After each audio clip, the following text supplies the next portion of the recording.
Good evening and welcome to this edition of Ubuntu Lifestyle. Today, the 26th of December 2022. Compliments of the season to you and everyone in your households, wherever you're watching us from.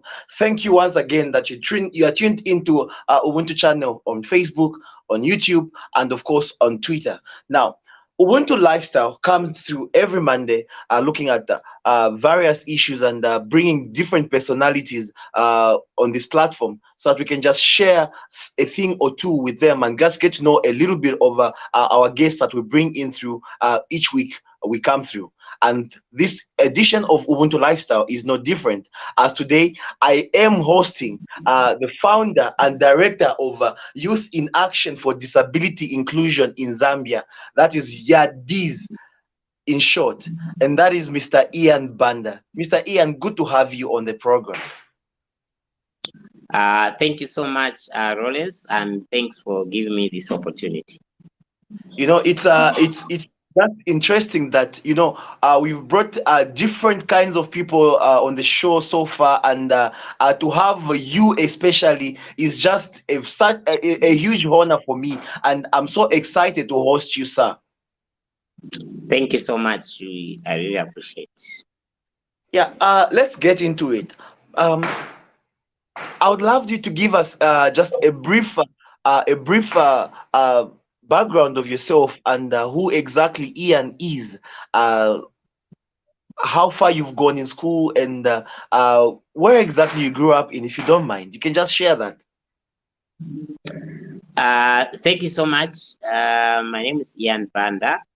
I was born on 11th February 1993 here in Lusaka, Zambia, and I completed my high school at Kablonga Boys in 2015. When I completed my high school, I went for my studies in insurance. I was at the Zambia College of Pension and Insurance, where I even completed my diploma in insurance. I also, in 2017, had the opportunity to travel to the United States under the Mandela Washington Fellowship Program, where I went to study public management. In the study, basically, I applied because I wanted to promote and protect the rights of children and youths with disabilities in this country, because I was mentored and trained with the support of other organization of persons with disabilities, which is the Zambia Association of Parents of Children with Disabilities and Disability Rights Watch, who are still my mentor. In 2018, I had an opportunity to travel to UK and London. So basically, because I've been doing my advocacy work via media and writing stories, because I wanted to gain more knowledge in terms of having knowledge on how to do or write articles, give press statements, and also have some studies in public management. I went to UK and London, where I started community reporting in 2018. When I came back, I also went to South Africa at UNISA College, where I studied civic leadership. In the civic leadership study, I wanted to have knowledge in understanding advocacy strategies and tools in terms of how I can help my fellow persons with disabilities in order to participate in political and public life. Ever since 2019, because of the knowledge that I got exposed, the network, in 2020, I registered a national youth-led organization called Youth in Action for Disability Inclusion. I think for some time, because I've been doing my advocacy work personally as an advocate, but I felt it's high time when I register my institution so that I can be able to do my advocacy work in action. Basically, my main overall objective of this youth-led organization is to promote inclusion to children and youths with disabilities. Why children and youth with disabilities? Because I feel they are the next future generation to come. So basically, I'm aiming to promote their political, social, cultural, as well as all spheres of life to make sure that the children and youth with abilities are not left behind? I think we will get to all that. I want us to go up bit by bit, because out there our aim here is to try and just have some sort of encouragement and also some sort of positive influence in someone who might be in your situation and probably looks down on themselves and not knowing what exactly they can be able to do to make a change for themselves in life. So we are going to climb up bit by bit until we reach somewhere, because we are going to get to YADIZ as well as we go on in the program. But for now, I'm going to take you a little bit back again to you growing up. Uh, you have managed to go through school and complete up to grade 12, but before you even went ahead and completed your education at grade 12 level, I want to find out from you what exactly are the challenges that you came through, you came across in life for you to even reach there, and how you managed to pull through those challenges here and there. Because I know it's not easy to grow up as a person with disabilities here in this country. So I just want to get you just that insight from you on how what kind of challenges exactly you faced, and how exactly you managed to overcome those challenges up to the time you reached grade 12 and all that. Uh, Okay. We seemingly have lost Mr. Ian right there, but hopefully we should have him back in no time. Now, for those who might not know, Mr. Ian Banda is actually a person living with disabilities, and he is a founder and the current director of Youth in Action for Disability Inclusion in Zambia, abbreviated as YADIZ. Now, uh, if you look at the resume that he has given already of things that he has managed to accomplish, I can say that even some people who are able-bodied have not managed to do that, and such actually takes a lot of perseverance, a lot of determination, a lot of focus for him to get to where he is. And right here, we are trying to just encourage and motivate someone out there who might be facing different kind of challenges whatsoever, be it a disability as well, be it inabilities in some other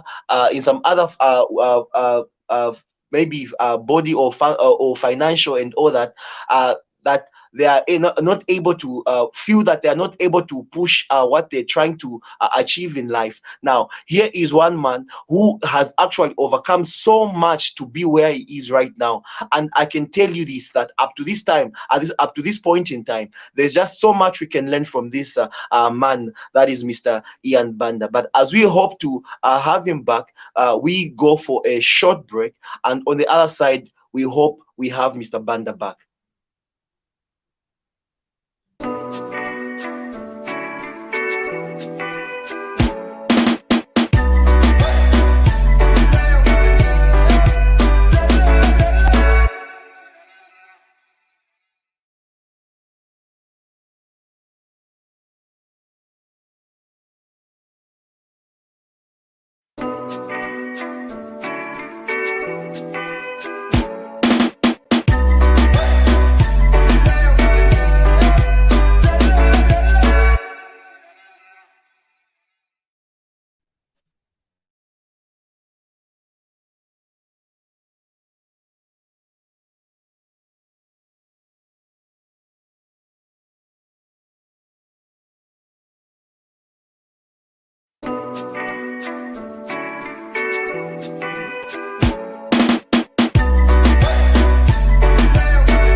Ubuntu is a tradition that man, or indeed a human being, is born in.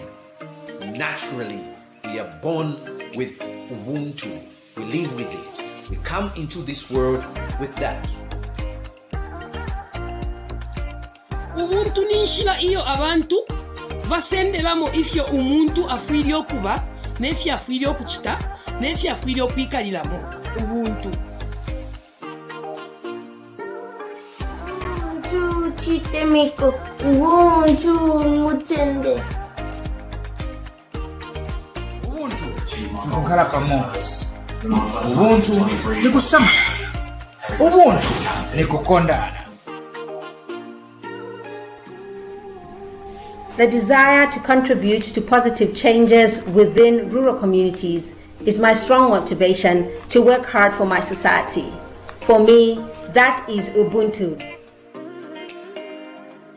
Ubuntu means humbleness. Ubuntu means humility.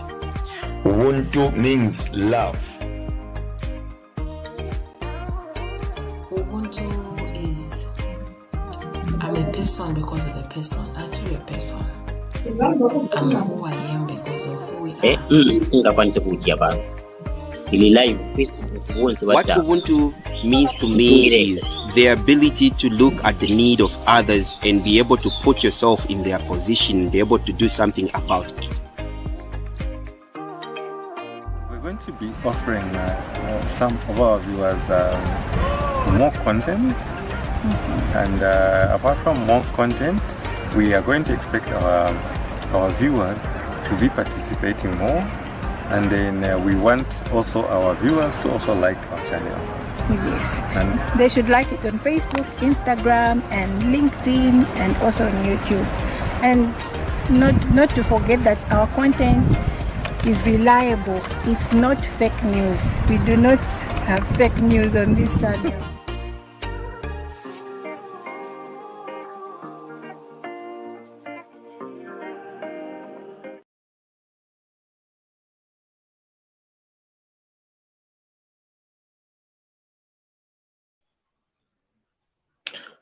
Well, welcome back. And thank you for that intermittent interaction to internet activity, and obviously the program continues. Mr. Ian, you are back. Thank you. So I was saying, I want to find out the challenges that you are growing up as someone with disability and all that, for you to reach up to grade 12. Yeah, so most of the challenges that I used to find, I think for me was the issues of transport. So most of the time, because when I used to go for school with my wheelchair, you find that most of the public transport here in Zambia are not accessible to persons with disabilities, rather that they can be able to carry a wheelchair. And then secondly, was on the issues of finance. I think was one of the challenges that I used to find during my school period. And then also, I remember the time I was taken to a boarding school in Wansha at the Gamma School. I feel it was very quite far from my family as well, which made me feel detached from my family. So those are the main challenges that I used to find during my school period until I completed my high school at Kablonga Boys. And how discouraging was, especially growing up as a young boy, watching probably your friends playing and doing all sorts of things that you could not manage to do? How was it? How was the feeling? Was there a time you felt probably that like giving up on life altogether? Yes, so I think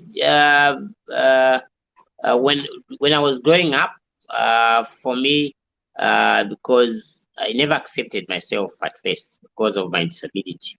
So it wasn't an easy thing to even cope with my friends, because most of the time I always think of why I was born like this, you know. Even the community where we live in, where I used to live, there are instances where they will even be boasting around and talking on my behind maybe wondering what caused me to have a disability. And some of them would maybe even start talking when I'm even there, asking questions that why it made me to have this disability. Was it because of witchcraft or some ancestral spirits? So it wasn't very easy to cope with my community because of such myths and misconceptions towards the community and persons with disabilities. Also, I'm sure you might have heard such questions being asked to, especially your mother, being asked, and I mean, how does that make you, what came to your mind when you heard such questions coming? I would say at first it was a challenge for me, because I remember I even ended up thinking that I wasn't worthy to even live. But thank God to Zambia Association of Parents of Children with Disabilities and Disability Rights Watch for their mentorship support for me to even understand that persons with disabilities are part of the community and have the rights on an equal basis with those without disability. Awesome, interesting.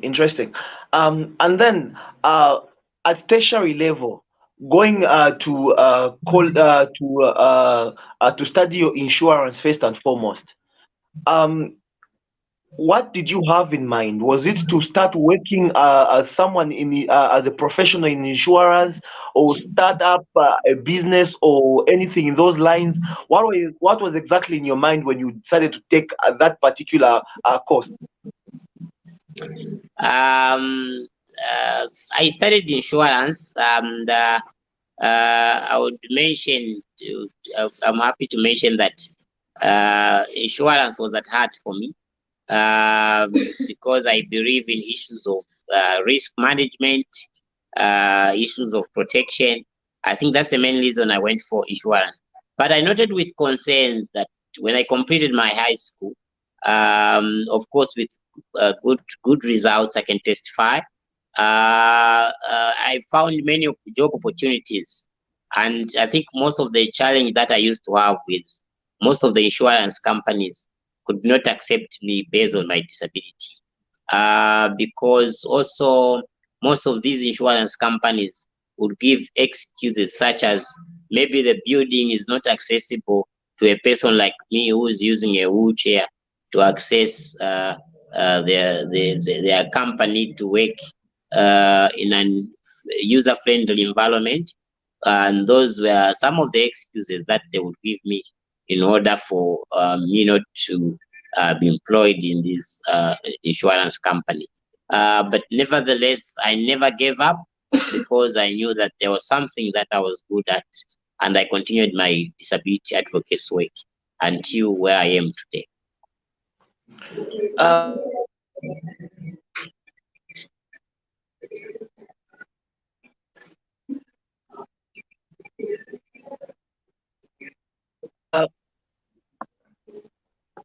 I'm saying you are quite a well-traveled man, I can say.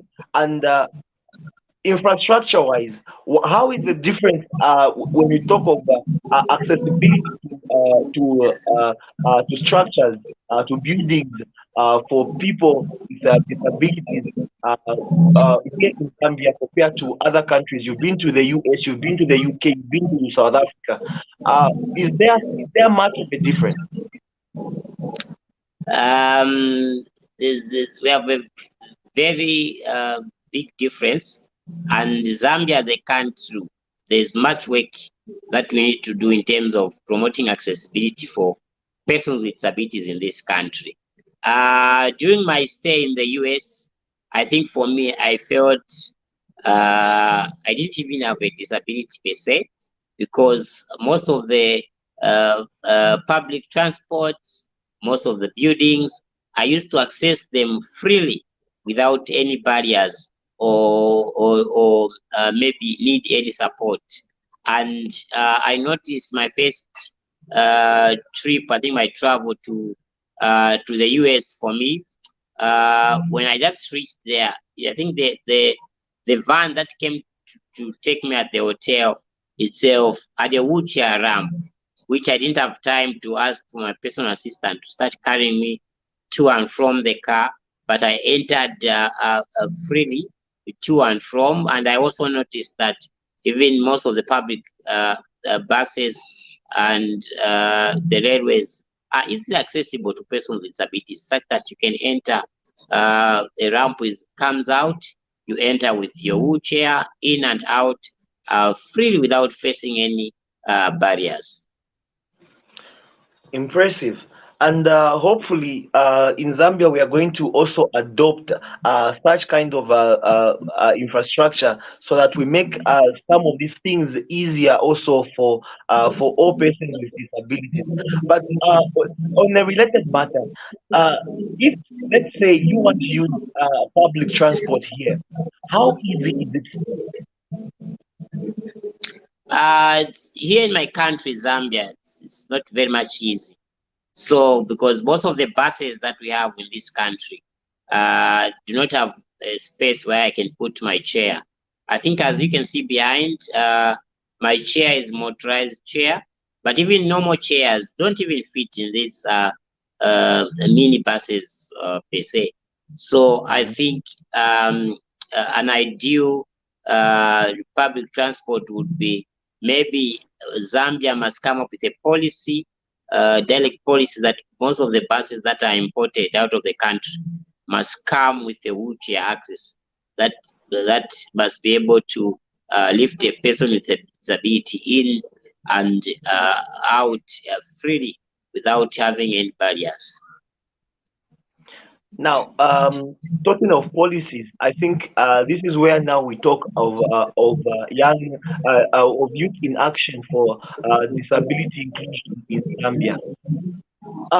You earlier on you gave a brief background of it, but I want to hear it.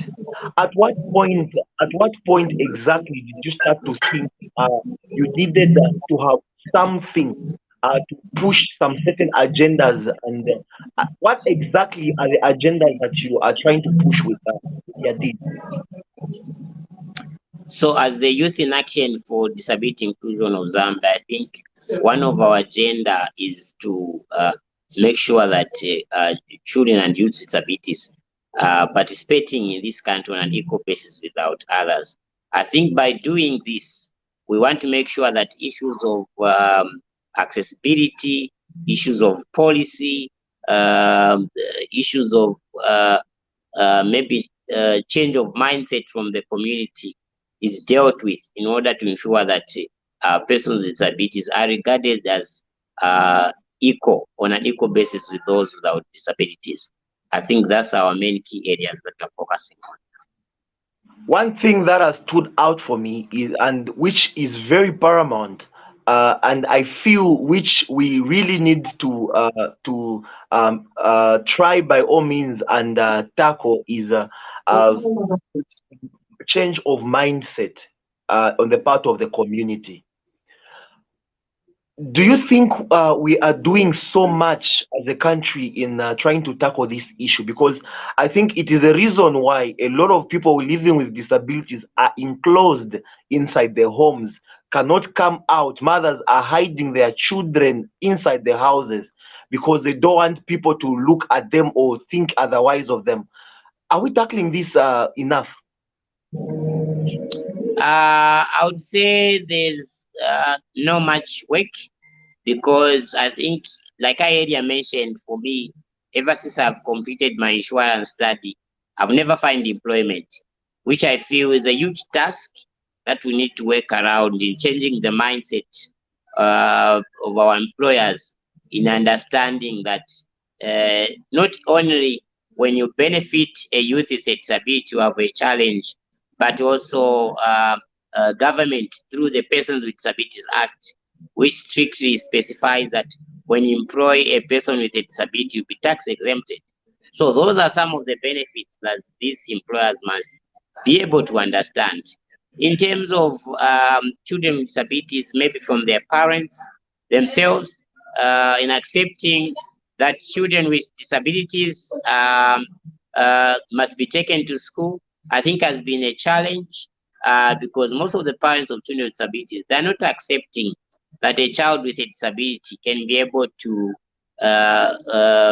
participate on an equal basis with others, and also if maybe taken to school, can be able to contribute to the welfare of this country at large. So there's still work that we need to do in order to change the mindset of our community and our policymakers also to understand that issues of inclusion, mainstreaming disability in all programs and policy formulation is a human rights issue. Speaking of the same, what exactly is YADIZ doing to bring awareness and education to the communities out there to show them or to teach them that even persons with living with disabilities are able to contribute to the growth of this economy, to the betterment of this country, and also to the social welfare of the community. Yeah, so I think one of the things that we're working on now is the project that we are doing with VSO. So we are doing a project called Project. It's called Enhancing Youth Employability and Entrepreneurship. This is a 9-month project which is supported by Standard Chartered Bank, and basically we are trying to train our youth with disabilities in different skills and areas of employability. By doing this, we want to eradicate the vulnerability aspects and poverty among youth with disabilities, because they cannot get employed despite them having employment and different skills. So by doing this, we want to tell our community, we want to tell government that youth with disabilities, if they are given opportunities, they can be able to contribute economically to this country at large, and less depend on social welfare assistance, such as the social cash transfer. Because if we empower more persons with disabilities, I think we judge the government may not even have a lot of challenges in terms of helping most of vulnerable individuals among persons with disabilities, because these youths with disabilities, one, will be economically empowered and will be able to contribute to the welfare of this country at large. Looking at one of the major stakeholders in all this, and that is the government. How much support has the government given YADIZ, maybe the P and other organizations that are looking at the rights of the rights and rights of persons living with disabilities? How have they supported? Because as you answer this, I want you to bear in mind on the fact that in most cases, the kind of the job advertisements that we have seen coming from government to always carry something that is number one.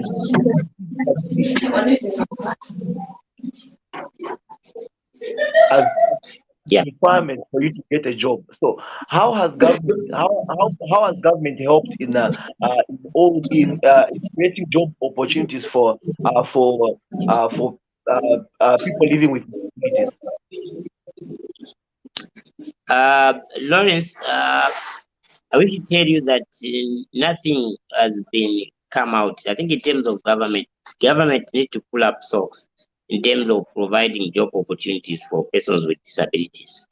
I think for some time we have been crying for at least the employment rate or a percentage whenever government is giving out jobs to our youths or our people in this country, that at least let there be a 10% representation of persons with disabilities who will be employed in this section. And I feel that has been a weakness from government. It is our worry, because we feel persons with disabilities are left behind, and in many opportunities, I think as persons with disabilities, there's a need that we are included in order to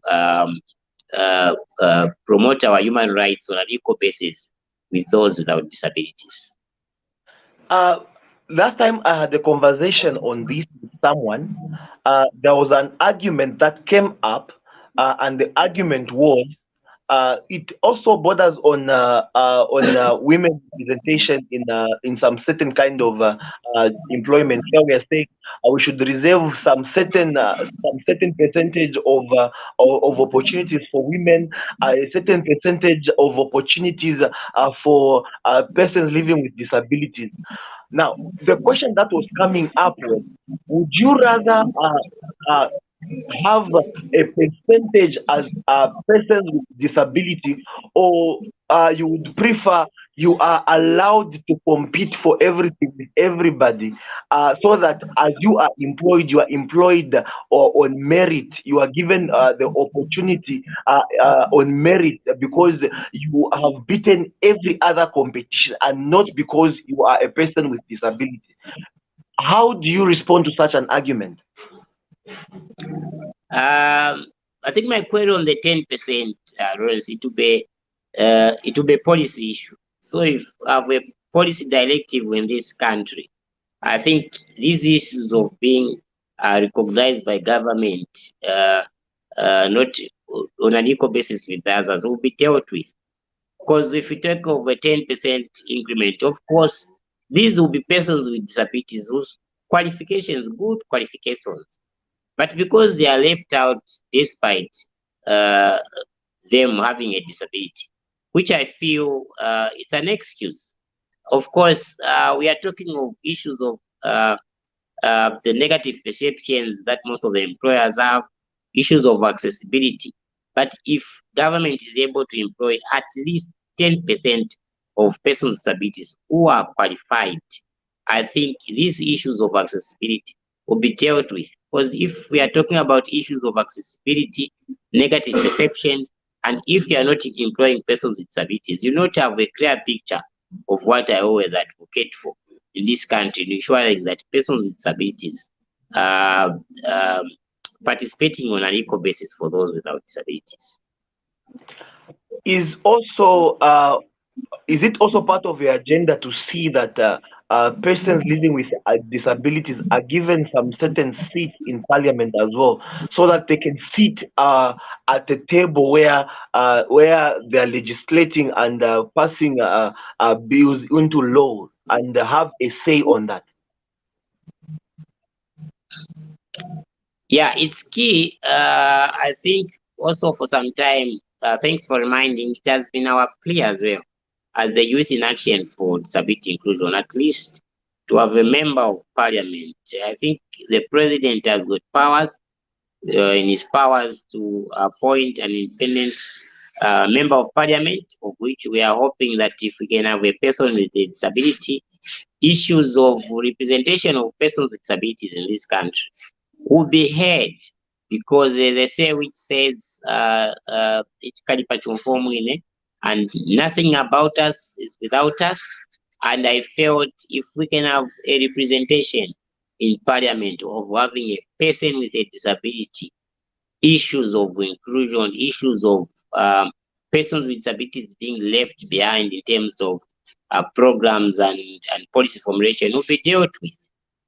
Yeah, so that has been my more concern and emphasis to our president, Mr. Akainde Ichilema, in his powers, if he can at least appoint a person with a disability in parliament. It will be a good thing also, because it will also give a clear picture out here to our communities that if we give opportunities to persons with disabilities, even them, they are human and they can be able to contribute to our country. Since the formation of YADIZ, what policies have you championed and have actually succeeded in so far? Recently, as the Youth in Action for Disability Inclusion, we did a policy review on the adolescent health for youth with disabilities on the SRHR, of which we felt there were many lacunas because the policy itself did not recognize a person with disabilities per se.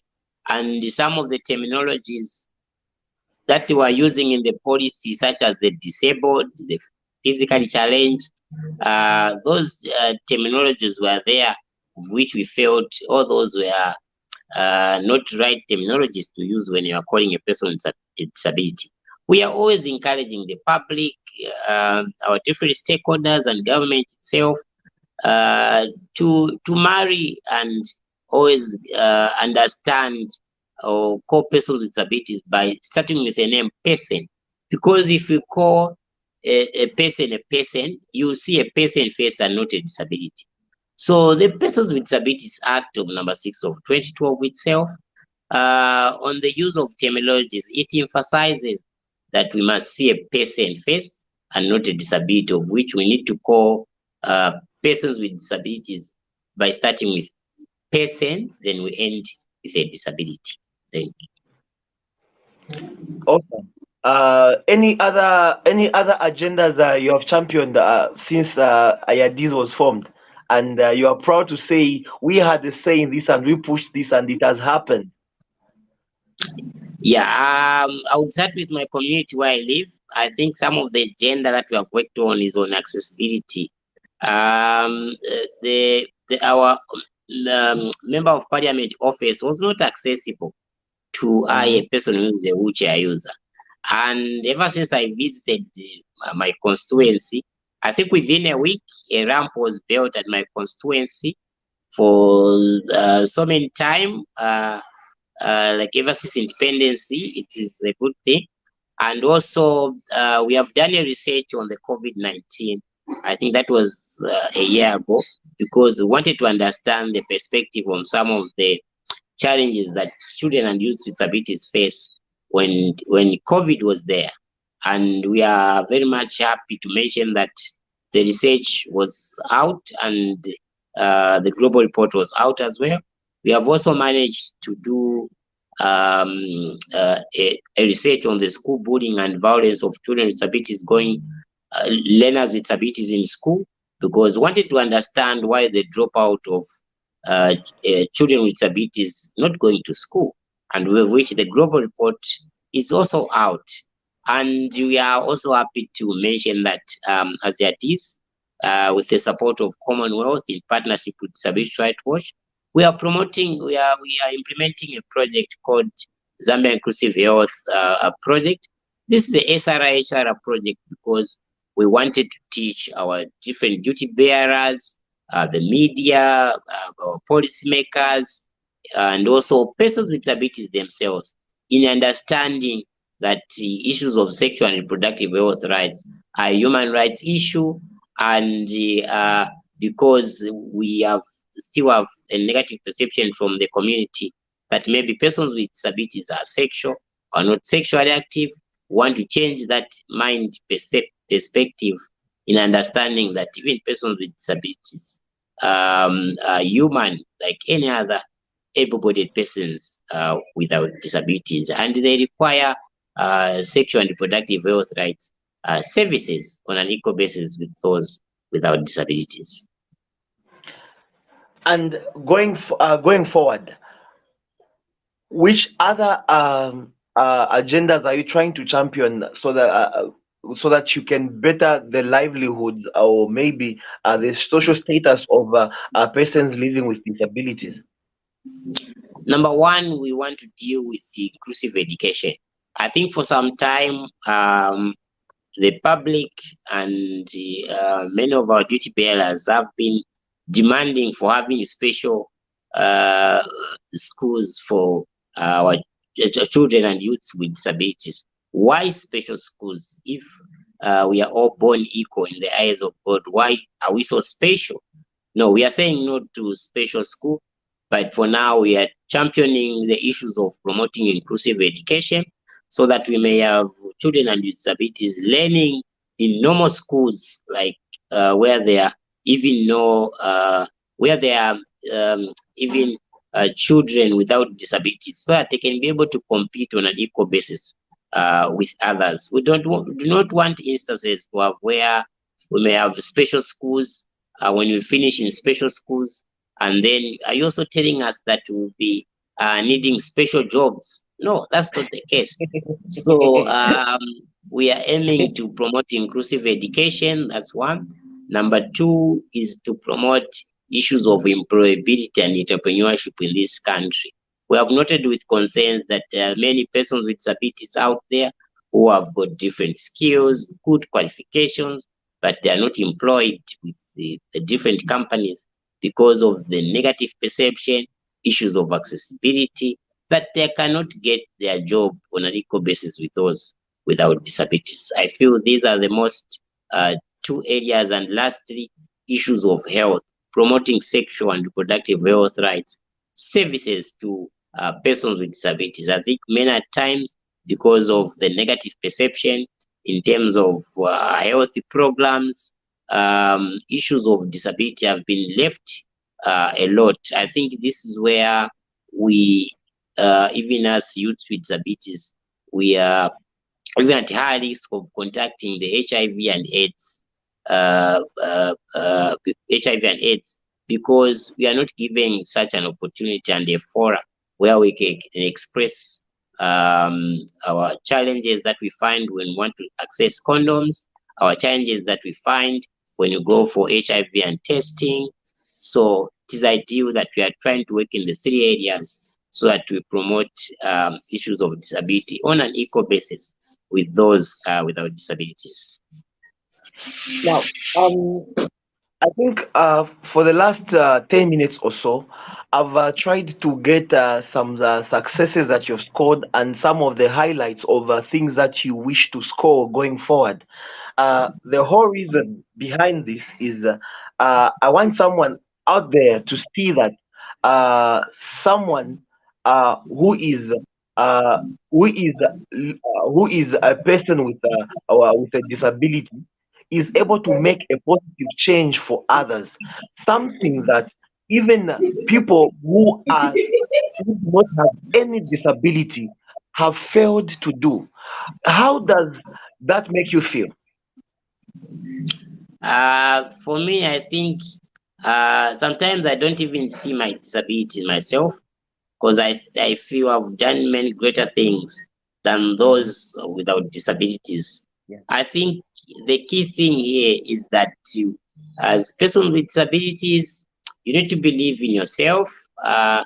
Because I think YADIZ, we are a mentor of more than 400 youths with disabilities between Lusaka and Kafue, and I wish to assure you that these youths come 5-10 years from now will be youths that will have greater success stories to tell, because in the I project that we are doing, we are trying to train our youths with disabilities in terms of entrepreneurship and employability.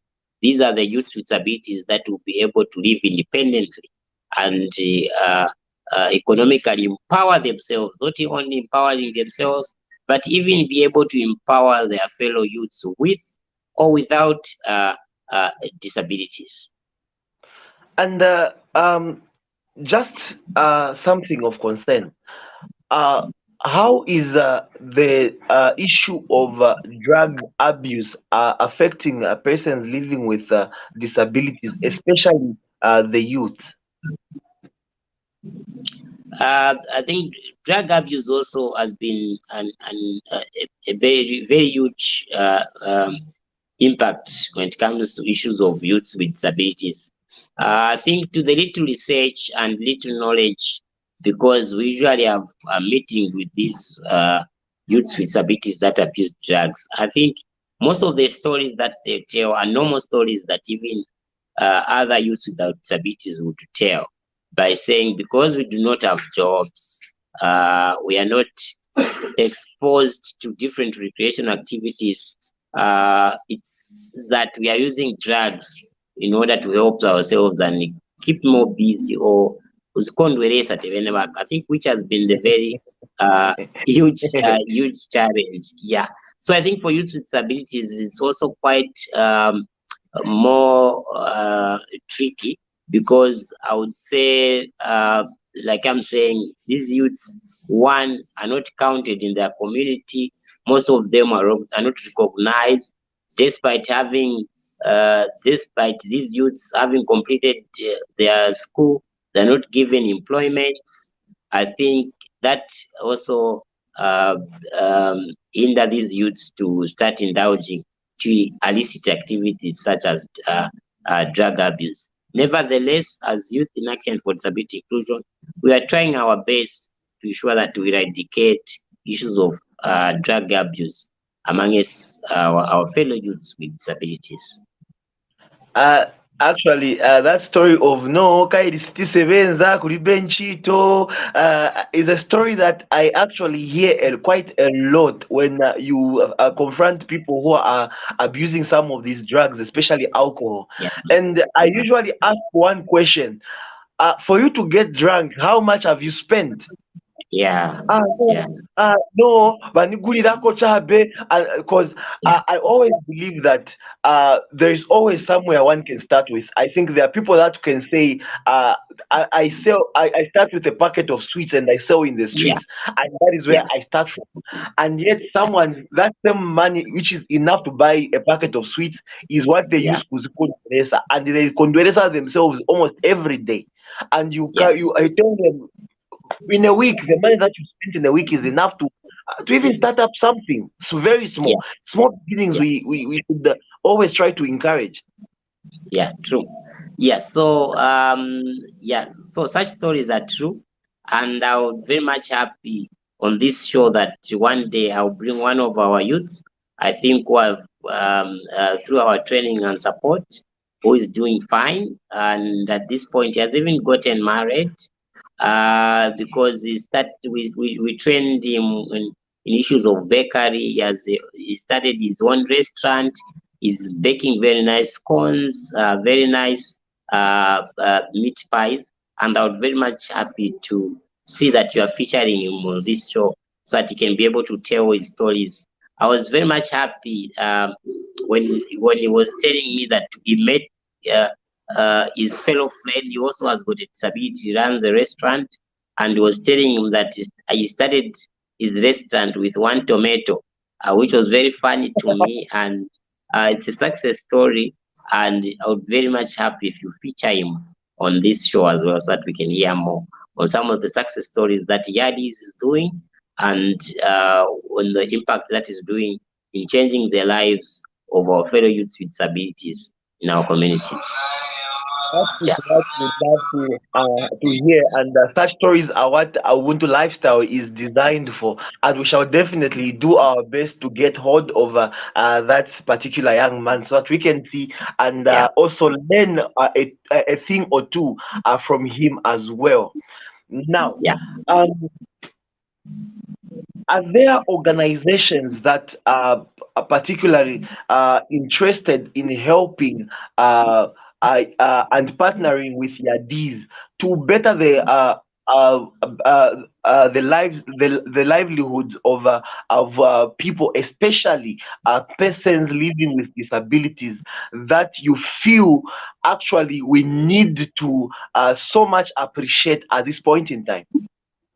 Yes, so I think one of them is the Disability Rights. I think Disability Rights Watch has done many projects that has helped youth with disabilities, including Cheshire Home Society of Zambia.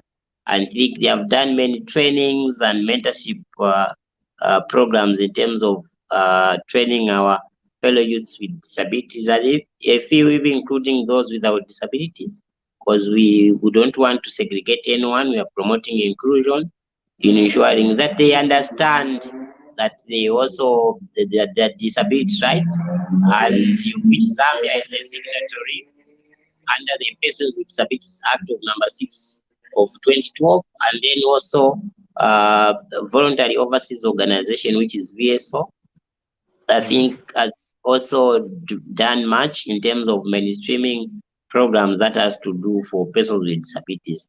Many in their project, I think, they are mainstreaming disabilities issues in order to leave no one behind. Okay.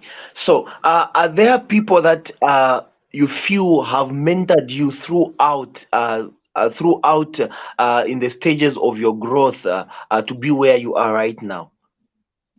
Yes, I'm happy to mention Mr. Walulia Wamundila, Mr. Wawa from Disability Rights Watch. I think he has been my mentor for some time, and I think until now is my mentor because that's where I get most of the advice in terms of disability advocacy work because him is a legend. Is a former human rights commissioner and he has been in the disability movement, I think, for so many years now, like ever since I was even born. Yeah, so Mr. Walulia, I think he has been my mentor until now. And I think Bemba says there's a Bemba saying which goes like "Nalifundiriwa tinka funde." Like I was taught so that I should also be able to teach. I think that is what it directly translates to. Now you have been mentored by Mr. Omundila, and are there people that you are carrying along under your wings as well to mentor also, so that they can be able to reach greater heights than you have? There are a lot, like I mentioned, I have more than 400 youth with disabilities whom I mentor on disability and human rights. And most of these youths always follow my successes, always understand my life history, in understanding what I passed through and overcome the challenges that I've overcome until even reaching where I am today, such that I've contributed a lot in terms of disability and advocacy in this country. On a flip side, let's talk entrepreneurship. I think backstage I mentioned that the last time I saw you appearing on the clip, it was about you talking about about the completion of a poultry house, so that you can get into rearing of chickens and all that. Can you give us a insight of that? Yeah, so I think one thing that I also did was when I realized that with my studies insurance, I wasn't be able to get employment. I realized I said I cannot sit down and wait for a company or government to employ me. But I started doing my small business. At first, I used to sell honey. I used to order honey from Mlunga. But due to the COVID pandemic which came, we had some challenges, and all my capital was I didn't even make much. Yeah, but for now, through my hard work and a little bit of saving, and with the support of this agriculture company, through Mr. Martin Nyon, it's called Macro Agriculture Limited. I think for some time they have been mentoring me in terms of how to rear chicken rearing, issues of farming, and I felt it's high time that I open up a poultry because I didn't want to start sitting and wait for government to employ me. But I felt if I start doing my chicken business, I will be able to sustain my family and also help my community. Yeah. And how are the chickens doing now? No, they are okay, but I'm hoping to order next week because I was just doing my final touching of building my poultry house, which will have more than 500 beds. Wow, that's interesting. Ladies and gentlemen, if you've just joined us, we are having a chat with Mr. Ian Banda, who is the founder and director of Youth in Action for Disability Inclusion in Zambia. And we are just getting to know a little bit more about him right here on Ubuntu Lifestyle. And thank you so much for joining us this evening. Now, Mr. Banda, whenever you get maybe disappointments, especially on the basis of your of the fact that you are a person living with a disability, and people do not want to give you maybe business opportunities, do not want to give you a job opportunity, do not want you to participate in some activities that maybe or you feel you are able to participate in. What keeps you going exactly, and how do you just brush it away and feel, let me just soldier on? So I think, like I earlier mentioned, with the support of Disability Rights Watch, I came to understand and believed in myself. Of course, because I always get many disability challenging stories and on how to overcome them. And for now, for me, I feel it's normal because these are some of the things that we go through on our daily basis. So I think how I overcome this is whenever I encounter such challenge, it also becomes an opportunity for me to educate a perpetrator who's discriminating in terms of based on that person with a disability. So for me, I feel very much happy when I come across a discrimination scenario, because I feel this is one of the point or area where I can now be able to change the mindset of that perpetrator who has discriminated that person with a disability of not getting a job of that opportunity that that person requires. I want you to also take the same stance. What encouragement you'd give someone out there, a person living with a disability out there, who has faced the kind of rejection, the kind of segregation, the same kind of discrimination that I'm talking about, and probably what you have faced, and has probably given up already to say, well, there's nothing good that is going to come out from me. What exactly would you encourage them with?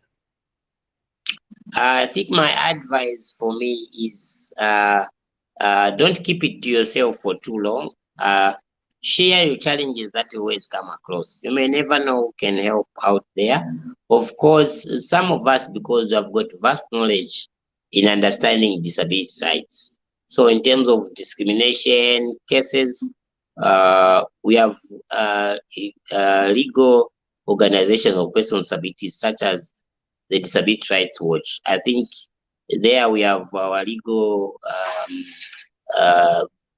advisors, where when we encounter such a discrimination case, they're able to help us and fight for our rights as persons with disabilities. So as persons with disabilities, make sure that you share your challenges that you come across.